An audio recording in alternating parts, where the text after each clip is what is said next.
Si tu es autiste ou que tu as un TDAH ou les deux, il y a une grandes chances pour que ta motivation soit intrinsèque. Ça, c'est quelque chose qui est très important de comprendre. Pour une personne neurotypique, donc qui n'a aucune neurodivergence, la motivation vient beaucoup de l'extérieur. Donc, les choix qu'elle va faire vont être par rapport, par exemple, à ce que ses parents veulent, à ce que, dépendamment de ce que le monde va penser, ce qui est bien vu en société, c'est vraiment avec le regard extérieur des autres.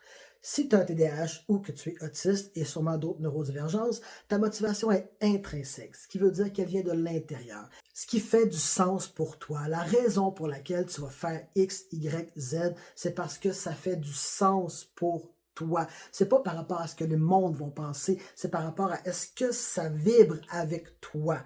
Oui, ça se peut que tu masques, oui, ça se peut que tu sois devenu people pleaser, puis oui, ça se peut que tu t'aies conditionné à faire ce que les autres veulent, mais de base, ta motivation vient de si ça fait un sens pour toi. Puis il n'y a aucune des motivations qui est moins bonne que l'autre, là. C'est juste des motivations différentes pour des cerveaux différents. Mais c'est important de le savoir parce que ça t'aide à te connaître.